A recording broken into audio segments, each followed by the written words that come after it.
Welcome to What's Cooking New Ulm. I'm Rebecca Fliszar, the dietitian with the Hearts Beat Back Heart of New Ulm project, working to reduce and eventually eliminate heart attacks in the 56073 zip code.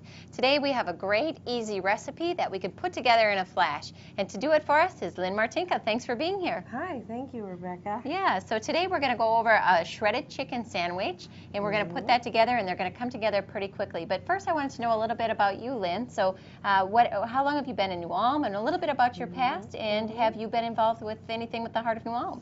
Sure. I've lived in New Ulm for about 32 years. My family has all grown up here in New Ulm, though, and my husband's family's been here for a long time, for like 60 to 80 years. Okay, so we're residents of New Ulm. I have 4 children, and they live nearby, not all of them in New Ulm. And I work in radiology here at the hospital, so I am involved. I get to hear a lot about the Heart of New Ulm on a weekly and sometimes daily basis. Okay. I work with a couple young people that are very active in the getting up and moving part. Good. I'm a little slower at that. Yeah. But it looks like you're making great dietary changes, and you have a good recipe for us today. So let's go ahead and jump into that and see what you're making for us. All right. This is a BBQ chicken sandwich, and what we're going to do is take my carrot, and I'm going to quickly peel one of these. This one's a big guy here. Oops. You know, and the nice thing about this recipe is a lot of times people will use chicken as the main dish for supper, and they maybe will have leftovers. So this is going to be an easy recipe to really make it taste great. And that's something that happens at our house because there's only 2 of us. So we do like the rotisserie chicken, but of course you're not going to eat it all. And usually you can get at least 2 or 3 meals out of a chicken when there's just a couple people. That's right. So the more ways we can find to use the same ingredients, that saves not only on cost, but it really adds to the repertoire of your kitchen, and it makes it a lot more enjoyable. So, you know, we hate to see a lot of food waste. That becomes a very expensive dinner when we throw a lot of it away. So we're anxious to see this. This recipe has your vegetables in it, so that is a good clue there to helping. I'm going to use this little grater here and just grate off about, I need about a half a cup of carrots. Okay. So. You know, and using this fresh, if you're not wanting to grate your carrot, they do have already sliced or grated carrots available at the grocery store. This is just going to be a little bit more fresh, and it's going to be a little bit more cost conscious as well. So you're going to pay more for things that are a little more processed. So this is just going to be a little bit cheaper this way. And this just that worked out pretty shakes well. out. Yeah. Just a little bit more. Remember, those carrots are great. They're full of vitamin A. That's what we're looking for vision, and also for a lot of our good heart health. So definitely something we want to keep into our recipes. So I'm just going to use my Just going to scoot that into the bowl here. And then probably just pick this up. Okay, let me take that for you, Lynn. All right, what do we have next? Okay, then we're going to try and get to the chicken here. And I'm going to just take a small amount, and I think I'll take a little bit of both the breast meat and the dark. Right, so this was just a store-bought rotisserie chicken. We are going to try to take some of that skin off to make sure that it's nice and lean. But this is something that was pretty economical, and we can really get a few meals out of this. So easy to do and quick for a family, right? This one's nice and fresh and juicy yet. Good. And I'm just going to get a little bit of this dark meat in there too. Get a taste of both of those in there. Great. Well, while Lynn works on carving up this chicken, let's go ahead and check in with Holly and find out what's new for Fit in 5. Welcome to today's Fit in 5. The weather's turning frightful, but your workout can still be delightful. We're going to show you some ways that you can be physically active at home again while watching TV. We're going to start in a standing position today, and we're going to start with some lunges. So what we're looking for in a lunge is we want to make sure that our body is in a nice alignment. I'm going to put my hands to the side or on my hips, or I can hold some soup cans for weights, and I'm just going to take one big step forward, and then I'm going to come back, and then I'm going to switch.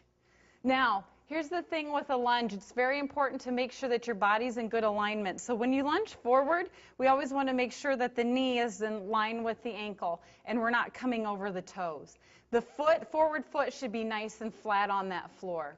So we're just going to push back, and then we're going to come forward and push back.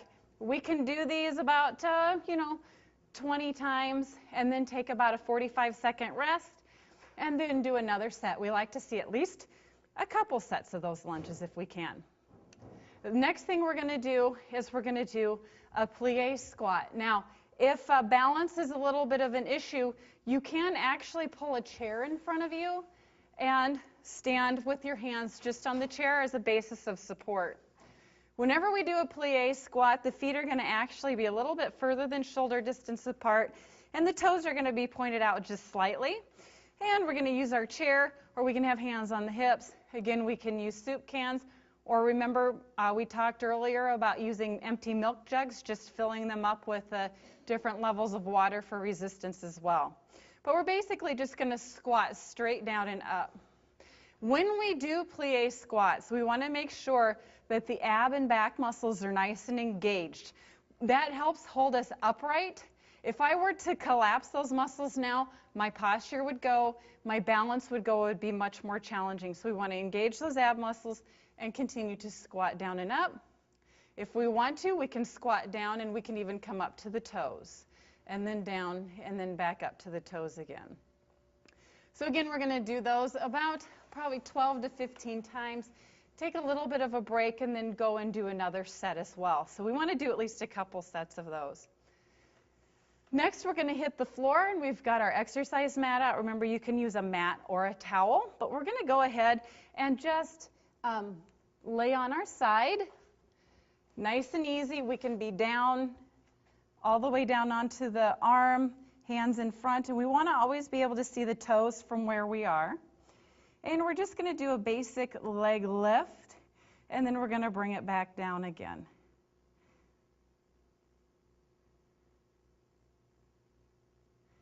And we're going to do this again about 12 to 15 times.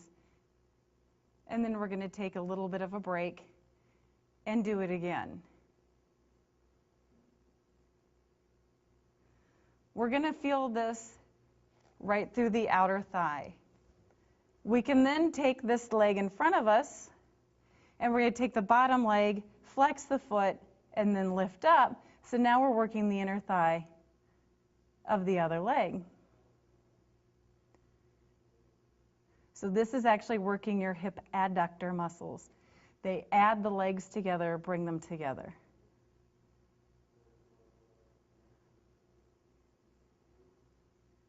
And we're going to continue that again. Take a little break and then come back to it. From here, we're going to actually roll forward. So we're laying in a face down position, and we're going to work on the back just a little bit. We're going to do what's called a swim position. So the arms are out, thumbs are up toward the ceiling, and we're just going to raise the right arm and the left leg, and then bring it down, left arm and right leg, and bring it down. And then we're just going to continue through that motion, and we'll end up speeding it up just a little bit.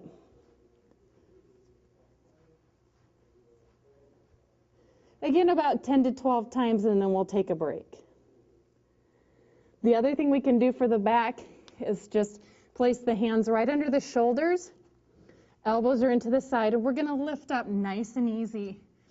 If you have any type of back issues at all, we want to make sure that those toes stay firmly on the mat. So we're just going to continue to lift up. This we're going to do about 8 times. Take a break, and then we can do another set.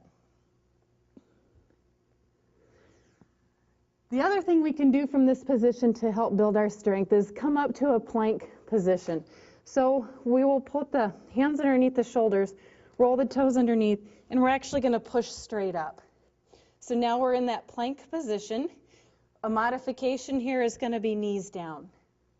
So if this is a little more sensation or a little too challenging, we bring the knees to the mat. From here, we're going to go to a side plank where we're actually just rolling to the side and trying to hold our body up. And we're just going to hold this for about, a few seconds, and then take a break and do it again. Modification here, the knee is down again. So we want to work on just holding the body up, not collapsing the ribs, but staying in an upright position. We can go ahead and come back to that plank position, hold it, and then we roll to the other side.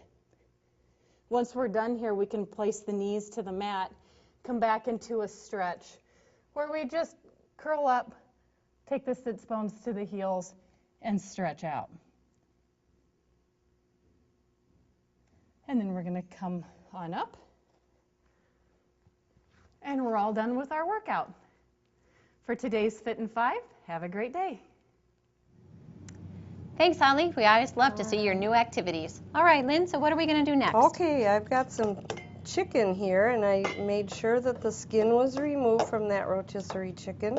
And I'm just giving it a little shredding here so it's a little bite size rather than chunks of it. Okay. And I'm doing it in the same bowl so it's less mess. The carrots are here, and I'm just chopping away at this chicken. Again, this is going to be a one-bowl meal. You're going to notice that we're going to have very little cleanup with this meal. It was quick and easy, so this is perfect. You know, we did talk, too, on our break that you can make this for any quantity. So for Lynn, if she's making it for 2 people, that works fine. Otherwise, you can really increase the quantity here and make this for a pretty good-sized meal as well. So nice recipe to use for different size families. And I know my family thought it would be fine if it wasn't on a sandwich. It looked like kind of a different variety of a chicken salad. Okay, so good. With the barbecue sauce, it's a different taste. Most people are used to the ranch or the probably the mayonnaise and that type of a taste. So. Right. Okay. Yeah, and this easily could roll into a chicken salad. You could throw in different vegetables such as celery or jicama. Some fennel would be great in this. But today we're going to just go with the barbecue sauce and put it on a nice whole wheat bun. So I've got my chicken and carrots mixed together. And then we're going to add the barbecue sauce, which would be just a small amount. The chicken we were going to measure off with a 1/2 cup for this recipe, and the barbecue sauce we just need, tablespoons, not cups. So. Great. Again, this barbecue sauce actually is from the Vidalia onion.